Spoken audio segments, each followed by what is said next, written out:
Bullwhip Effect was an influential paper published in 1997, which looked at how transactional information can be distorted and have knock-on effects upstream in the supply chain.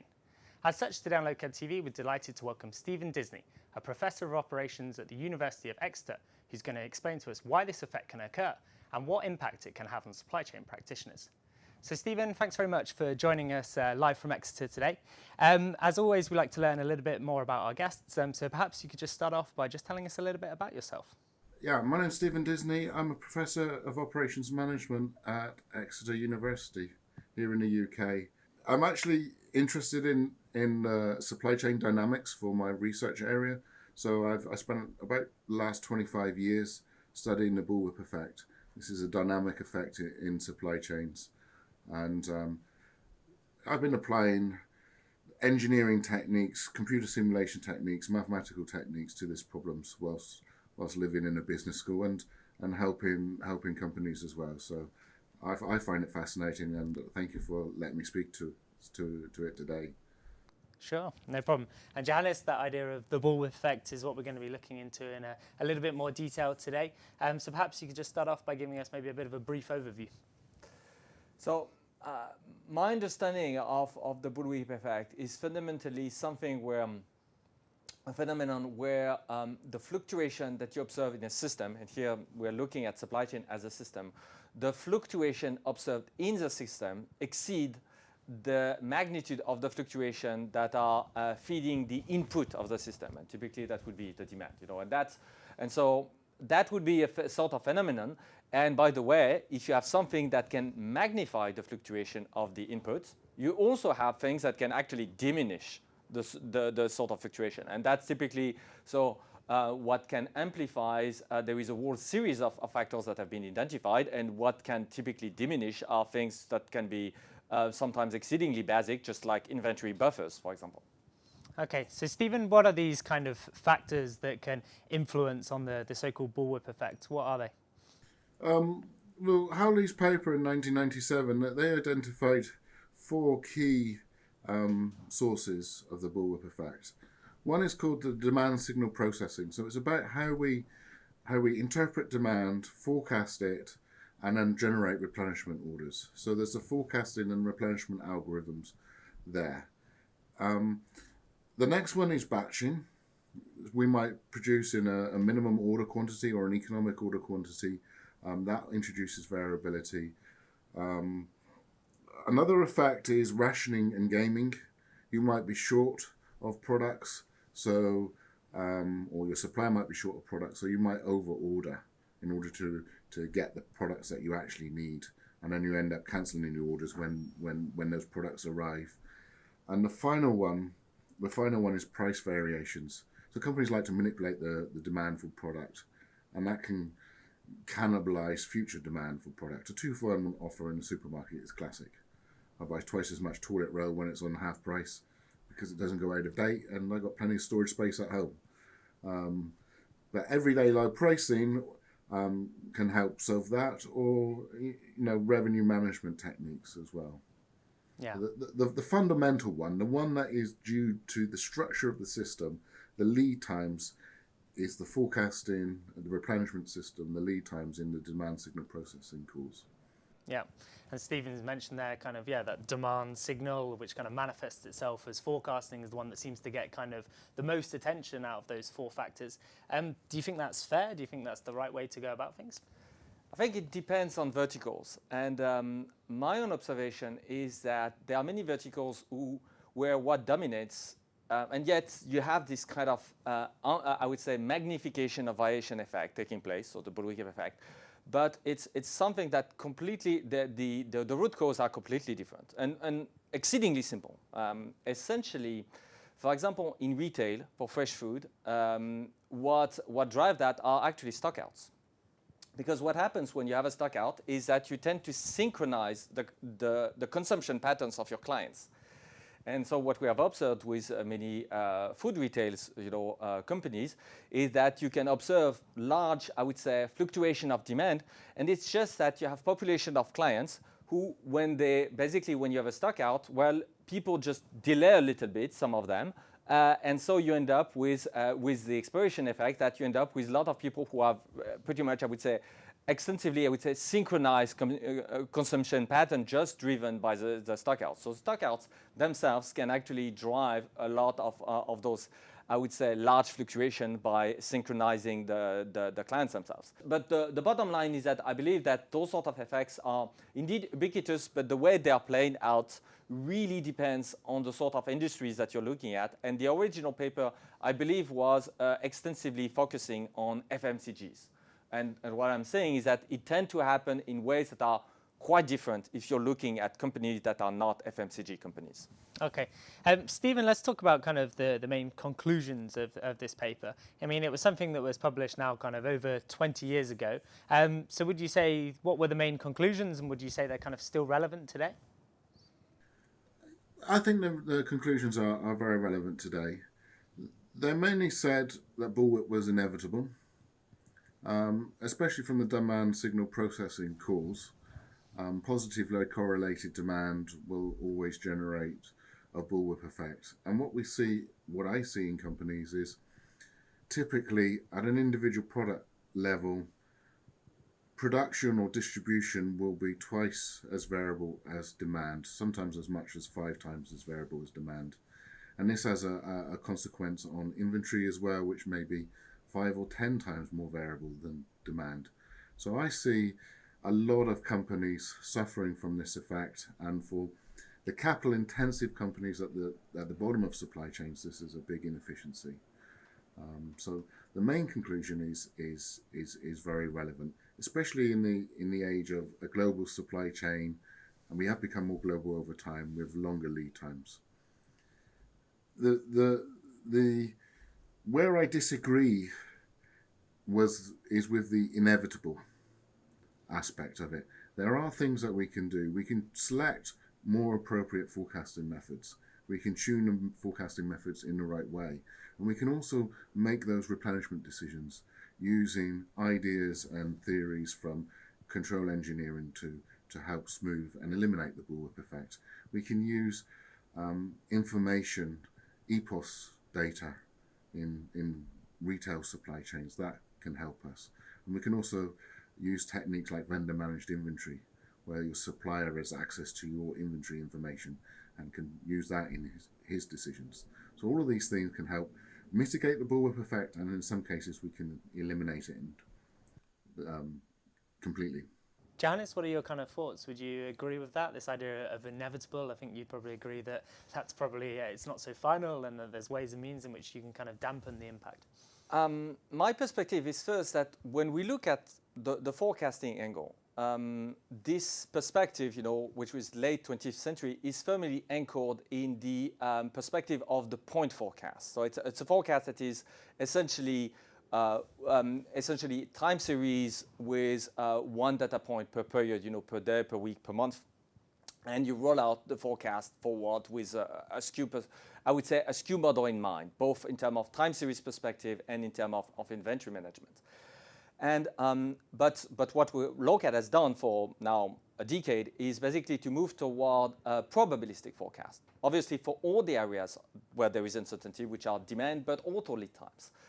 So this sort of curse that you had, where either you have a forecast that is always lagging behind, and so you have what it's technically called as a convex forecasting model. It has the magnitude that your forecasts exhibit are basically smaller than what you've seen in your history. That's exponential smoothing for you. Or if you have something that is like let's say an linear autoregressive model, where you can exhibit, you have a model that is much more reactive, but then you end up with variations that are much greater than, let's say, the demand. Again, those are, I would say, sort of numerical stability problems that are very much dependent on the fact that we are talking about point forecast in the first place. When we move to the realm of probabilistic forecast, most of those problems literally entirely disappears. So that I would say part of the problem to solve that is first to transition toward better tools from a numerical perspective that do not have those numerical instability problems. That would be, I would say, part one of my answer. The second part is the way I typically approach supply chain is to say that it's the mastery of optionality. And part of the game is to cultivate more options. And also, I believe that the sort of vision where you have,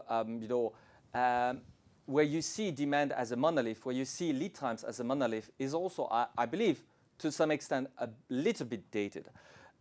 First, there is a large amount of substitution. Sometimes you can even engineer the fact that you have, that you can engineer the fact that you can leverage this substitution to basically deliver better service. So there might be components that are shared between the element of products that you're serving. So you don't necessarily, I would say the archetype would be, for example, pharma industry, where you don't package the pills until the very last minute. So what you need is just to have the raw active product, but then the 150 different packaging, all of that is done at the last minute, so you can keep your options open essentially. So, but also you would see that, for example, on lead times, nowadays you have plenty of options that are available. You can transport things through the air, through the sea, through the rail, through courier. So it's not like if any option is actually something that is set in stone. It's a gradient of things that can be more or less expensive. And depending on the situation, you may decide, for example, to have an early shipment shipped by aircraft, at a much greater cost, just because it's going to vastly compress, your lead times and mitigate a pending stockout. But you're not going to do that for all your production, just to do that for a portion. So where I would say, I'm not saying that the problem is, and again, I'm back to, I'm very much aligned with the conclusion of Professor Disney on the fact that it's not inevitable. It's, but I would say that the number of ways that you can actually play to mitigate all those sorts of issues and to make it quite profitable, to leverage your options in a way that are more profitable for your supply chain, have, I would say, extended enormously during the last 2 decades. Okay, and Stephen, you kind of mentioned this idea of using kind of control theory, which is something, from my perspective, I'd see as more of a engineering technique. So how can that be kind of applied in this kind of scenario?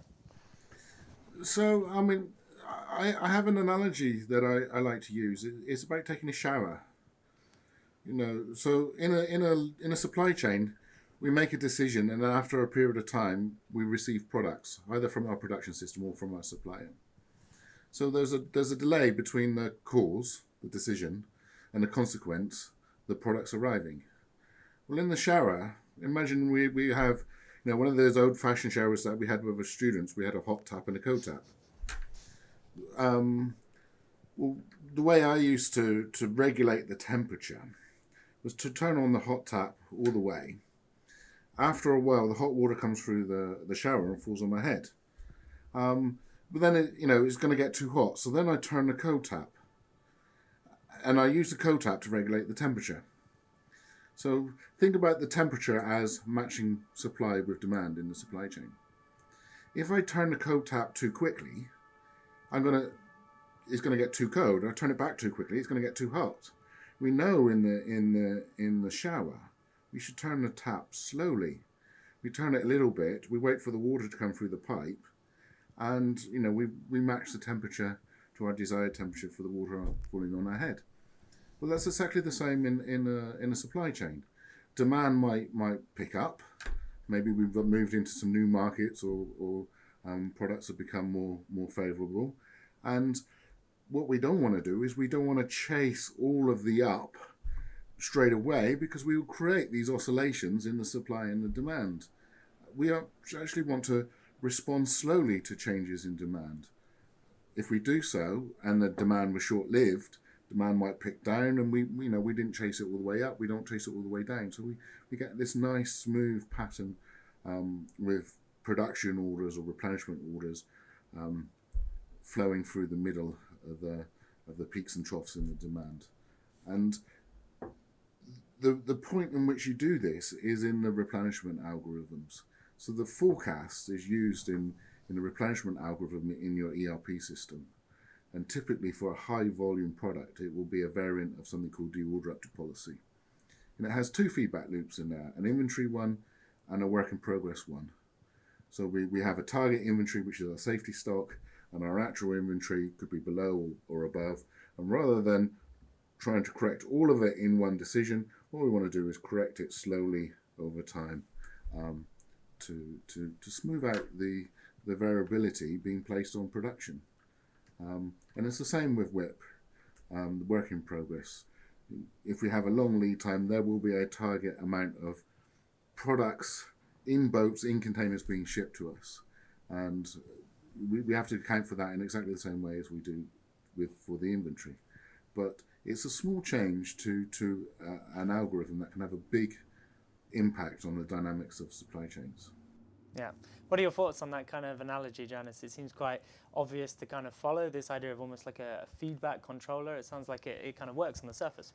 I mean, more than on the surface. I mean, one of the biggest, breakthrough of deep learning actually was the rediscovery of the power of stochastic gradient descent, which is exactly that. You nudge a system a little bit, touch by touch, in the direction where you're learning. This is what stochastic gradient is about. So it's like the shower analogy. It's just a series of small touch, hot and cold until you converge. So, and it's very interesting because 2 decades ago, people were actually, that was, I would say, a low point where people were actually very skeptical about essentially what is now known as local optimization. So basically, you just follow the gradient, and you will get a highly optimized, output.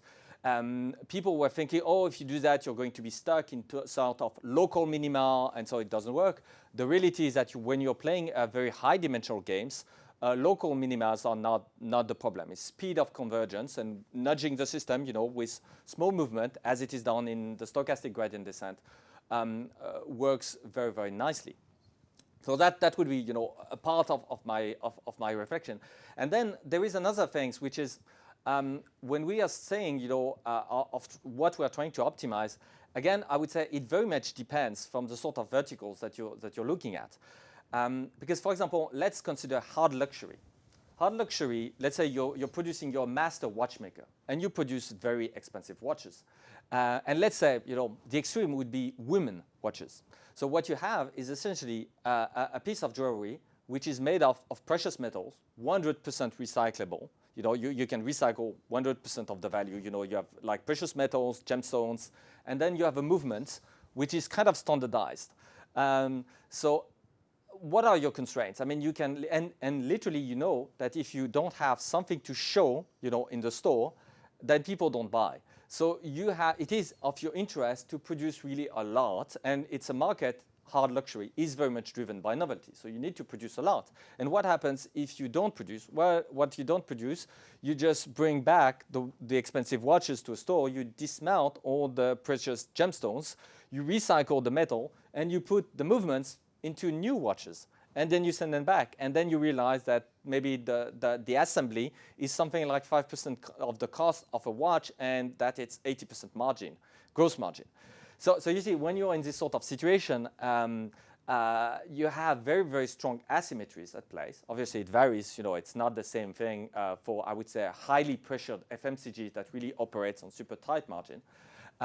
So my point is that, yes, gradient-based optimization really works, but then you really need to think in terms of the asymmetry of the economic drivers to know what are the areas that represent, the sweet spot in terms of equilibrium, and from one vertical to another, what would be considered as insanely wasteful in one industry might actually be considered as very, very reasonable in another industry. Okay, Stephen, let's talk a little bit maybe about the application of these techniques kind of in the real world. I think one of the things the paper was very good at is it highlighted some of these issues, but it wasn't very kind of prescriptive in how to deal with them. So what is it, the advice that you give to companies that you perhaps work with? Building on Jonas's ideas, I think the first step is to understand the needs of your supply chain. So value stream mapping is an important first step. You want to understand the process that is used to produce a product. You want to understand what are the strategic needs of that process. Is it a supply chain where you're focusing only on reducing inventory? Or are capacity costs significant? If you're only focusing on inventory and Bullwhip has no consequence, then focus on minimizing your inventory costs, and that's fine. In capital-intensive industries, it's probably a balance between inventory costs of finished goods and raw materials and the efficient use of your production facilities and the capital that you have tied up there. So understanding your supply chain, mapping it. I like to use value stream maps to do that, and then overlaying on that time series of what's the time series of demand, what's the time series of forecast, what are the time series of production targets and production completions, what's the time series of the inventory levels, the finished goods, the raw materials, and then going back to your supplier. What do the forecasts look like, the order call-offs that you give to your supplier? Do they match their deliveries? And are you consistent? Are you able to give reliable future guidance to your supplier about what is needed? That will give you an understanding of where the variability in the system is being generated and what are the consequences of that variability, because it's not always bad. So when you've understood your strategic needs of your supply chain, you can then start thinking about how are you forecasting. Often companies will manually adjust their forecasts, and we need to think about whether that actually adds value compared to an algorithmic forecast. Are you using the right forecasting algorithms? Are they tuned correctly for the needs of your business? And an inventory cost only focused supply chain will have a different forecasting need to a capital intensive forecasting company. Then we must remember we're not creating forecasts to show people how well we can predict the future, but we're creating forecasts to make a business decision about how much to order from our suppliers, about how much to produce. So the algorithms that use those forecasts, are they set up in the right place? Do they have those proportional feedback controllers, the speeds of the taps? Are they set up correctly? That's work that can be done in your IT system, in your ERP system, in your spreadsheets that you use to plan production and source from suppliers. And then there's a good old-fashioned engineering work to be done. Is the production system able to produce to the desired plan? Are your machines reliable? Do you hit the production targets, or do you sometimes overproduce or underproduce? Do you produce good quality products? That's important as well. So yeah, it's a mix of forecasting, computer science, control engineering, and good old-fashioned production engineering to get the Bullwhip effect to a level that is appropriate for your supply chain. Brilliant. Yeah. And Johannes, we sort of started bringing this to a bit of a close. How relevant would you say the Bullwhip effect is today in present day? Would you say that COVID was a very good kind of example of the Bullwhip effect in action? COVID was a super large-scale disruption for everybody. I don't think it was exactly, that it was exactly a manifestation of Bullwhip. I would say if there is one thing that characterized, COVID, that would be the sort of fat tail events. It was a reminder that, distributions in supply chain, and when I say distribution, I mean statistical distributions, they are not normal. They are fat tailed. So you have if you basically leverage models like normal distribution, things are going to work out very, very poorly for your supply chain. You really need to think of fat tail distribution, where those extreme events are not as unlikely as they appear looking at normal distributions.